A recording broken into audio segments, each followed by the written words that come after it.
Hi all, welcome to technical Eduzone. അപ്പോൾ നിങ്ങൾ തമ്മിൽ കണ്ട പോലെ തന്നെ നമ്മുടെ എസ് എസ് സി ജിയുടെ നോട്ടിഫിക്കേഷൻ ഓൾറെഡി വന്നിട്ടുണ്ടായിരുന്നു. അപ്പോൾ അതിൽ ടോട്ടൽ വേക്കൻസി എന്ന് പറഞ്ഞിട്ടുണ്ടായിരുന്നത് 1731 എന്നുള്ളത്. ഇപ്പോഴെന്താ branch wise department wise vacancies വന്നിട്ടുണ്ട്.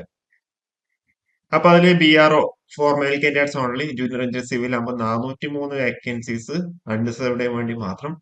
ടോട്ടൽ 796 വേക്കൻസീസ് ഉണ്ട് സിവിലിന്. ഓക്കെ. പിന്നെ BRO ഇലക്ട്രിക്കൽ മെക്കാനിക്കൽ 163 ടോട്ടൽ വരുന്നുണ്ട്. പിന്നെ CPWD അതുപോലെ സെൻട്രൽ വാട്ടർ കമ്മീഷൻ മെക്കാനിക്കലിന് മാത്രം 10 ഉണ്ട്. സെൻട്രൽ വാട്ടർ കമ്മീഷൻ സിവിലിന് 90 ഉണ്ട്. CPWD ഇലക്ട്രിക്കലിന് 94, സിവിലിന് 210 CPWD.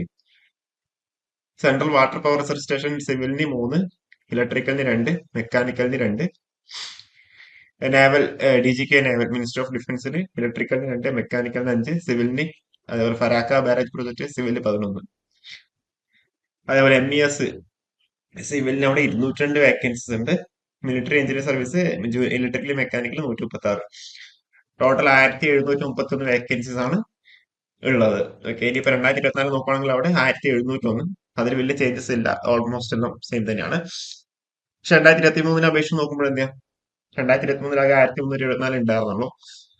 അപ്പോ അതില് BRO ഒക്കെ 431 വേക്കൻസി മാത്രം ഉണ്ടായിരുന്നു. പക്ഷെ ഇപ്പൊ നിങ്ങൾ നോക്ക് എത്ര 796 വേക്കൻസി ആയിട്ടുണ്ട്. ഓക്കെ. അപ്പോ പ്രിപ്പയർ ചെയ്യുന്നവർക്ക് നല്ലൊരു ഓപ്പർച്യൂണിറ്റി തന്നെയാണ്. ഓക്കെ. അപ്പോൾ കൂടുതൽ അപ്ഡേറ്റ്സ് ആയിട്ട് വീണ്ടും കാണാം. Thank you.